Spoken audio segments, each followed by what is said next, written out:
Welcome to speed news దండోరా. ఏపీలో నూతన బార్ పాలసీ ప్రకటన సమయం నుంచి కొత్త టెన్షన్ మొదలైంది. నిర్దేశించిన విధి విధానాలపై మద్యం వ్యాపారులు ఆసక్తిగా లేరు. దీంతో టెండర్ల గడువు సమీపిస్తున్నా వారి నుంచి ఆసక్తి కనిపించడం లేదు. రాష్ట్ర వ్యాప్తంగా 840 బార్లకు లైసెన్సులు ఇవ్వడానికి నోటిఫికేషన్ జారీ చేస్తే ఈ వారం రోజుల్లో కేవలం 34 దరఖాస్తులే వచ్చాయి. మరో 2 రోజులే గడువున్న వ్యాపారంలో స్పందన కనిపించకపోవడంతో ఎక్సైజ్ అధికారులు ఆందోళన చెందుతున్నారు. దీంతో కొత్త పాలసీ విఫలమవుతుందన్న ప్రచారం ఉధృతమైంది. తెలంగాణ ముఖ్యమంత్రి రేవంత్ రెడ్డి ఉస్మానియా యూనివర్సిటీలో పర్యటించనున్నారు. సీఎం పర్యటన నేపథ్యంలో యూనివర్సిటీ లోపల బయట భారీ బందోబస్తు ఏర్పాటు చేశారు.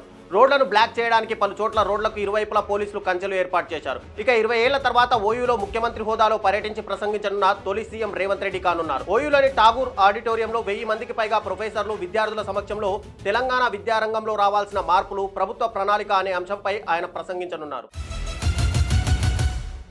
రాష్ట్రంలో యూరియా కొరతపై ఆంధ్రప్రదేశ్ ప్రభుత్వం దృష్టి పెట్టింది. ఆగస్టులో 165,000 టన్నులు రావాల్సి ఉండగా ఇప్పటి వరకు 65,000 టన్నుల యూరియా రాష్ట్రానికి వచ్చింది. ఇంకా 1,00,000 టన్నుల యూరియా రావాల్సి ఉంది. అయితే జూలైలోనూ 50,000 టన్నుల తక్కువ రావడంతో రాష్ట్రంలో యూరియా కొరత ఏర్పడింది. గత నెల ఈ నెల వర్షాలు విస్తారంగా కురవడంతో పంటల సాగు ఎక్కువ జరగడంతో యూరియా డిమాండ్ అమాంతం పెరిగిపోయింది. మరోవైపు నౌకలు ఆలస్యం కావడం వల్ల రాష్ట్రంలో యూరియా కొరత తీవ్రమైంది. అధికారులు యూరియా కొరతపై ప్రత్యేక దృష్టి పెట్టారు. రష్యా చమురు కొనుగోలు చేస్తుందన్న కారణంతో భారత్పై అమెరికా అధ్యక్షుడు డొనాల్డ్ ట్రంప్ అదనపు టారిఫ్లు విధించగా ఈ వ్యవహారంపై పశ్చిమ దేశాల విమర్శలకు భారత్ ఎప్పటికప్పుడు తిప్పికొడుతూనే ఉంది. తాజాగా రష్యాకు వెళ్లిన భారత రాయబారి వినయ్ కుమార్ దీనిపై స్పందిస్తూ కీలక వ్యాఖ్యలు చేశారు. దేశ ప్రయోజనాలకు అనుగుణంగా ఎక్కడ బెస్ట్ డీల్ ఉంటే అక్కడి నుంచే భారత్ చమురు కొనుగోలు చేస్తుందని పునరుద్ఘాటించారు. మా దేశంలోని 140 కోట్ల మంది ప్రజల ఇంధన భద్రత కల్పించడమే న్యూఢిల్లీకి మొదటి ప్రాధాన్యత అని రాయబారి స్పష్టం చేశారు. ఢిల్లీ ముఖ్యమంత్రికి కల్పించిన జెడ్ కేటగిరీ సిఆర్పీఎఫ్ సెక్యూరిటీని కేంద్రం ఉపసంహరించుకున్నట్టు అధికార వర్గాలు తెలిపాయి. ఇకపై ఢిల్లీ పోలీసులు ముఖ్యమంత్రికి భద్రత కల్పించనున్నారు. ఇటీవల ఢిల్లీలో జరిగిన అధికారిక కార్యక్రమంలో ఓ వ్యక్తి సీఎం రేఖా గుప్తాపై దాడి చేసిన నేపథ్యంలో కేంద్రం సీఎంకు జెడ్ కేటగిరీ భద్రత కల్పించింది. ముఖ్యమంత్రికి భద్రత కల్పించాలని కేంద్ర హోంశాఖ సిఆర్పీఎఫ్ ఆదేశించింది. ఈ భద్రతను మరింత కాలం పొడిగించవచ్చన్న వార్తలు వెలువడగా కేంద్రం ఢిల్లీ సీఎం జెడ్ కేటగిరీ భద్రతా ఏర్పాట్లను తొలగించేందుకు నిర్ణయించింది. జమ్మూను భారీ వర్షాలు ముంచెత్తాయి. 2 రోజుల నుండి ఏకదాటిగా కురుస్తున్న వర్షాలతో జమ్మూ అతలాకుతలమైంది. భారీ వర్షం కారణంగా కతువా, సాంబా, రియాసీ, ఉదంపూర్ సహా పలు ప్రాంతాల్లో వరద ముంచెత్తింది. శనివారం నుంచి ఆదివారం వరకు ఏకదాటిగా వర్షం కురవడంతో 100 సంవత్సరాల్లో ఆగస్టులో 2వ అత్యధిక వర్షపాతం ఇదేనని వాతావరణ శాఖ అధికారులు తెలిపారు. ఇక భారీ వర్షాల కారణంగా జనజీవనం అస్తవ్యస్తమైంది. ఇళ్లలోకి నీరు రావడంతో ప్రజలు ఇబ్బంది పడుతున్నారు. అలాగే ప్రజా రవాణా పూర్తిగా దెబ్బతింది. ఈ నేపథ్యంలో అధికారులు స్కూళ్లకు సెలవులు ప్రకటించారు.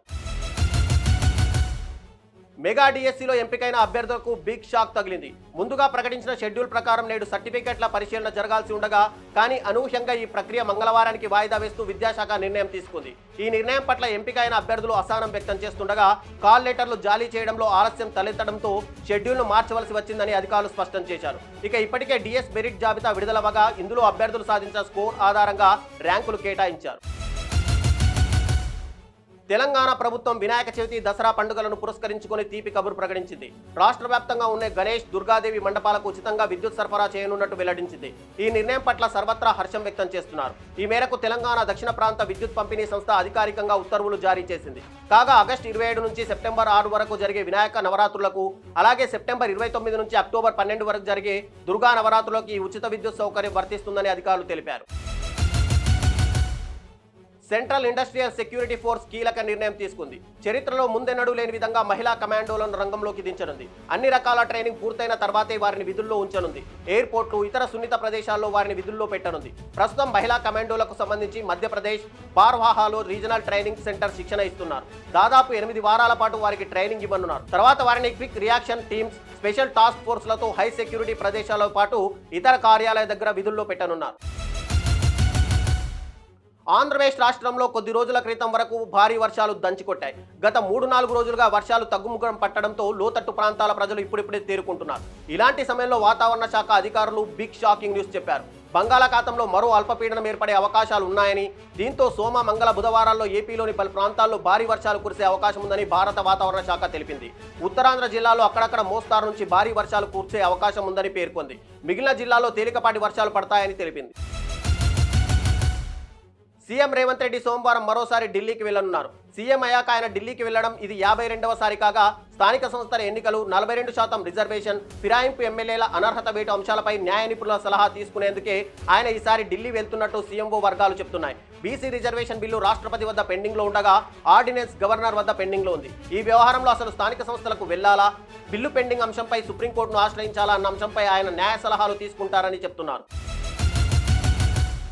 ఇవి స్పీడ్ న్యూస్ దండోరా విశేషాలు. మరిన్ని వార్తల కోసం చూస్తూనే ఉండండి అభినవ్ భారత్.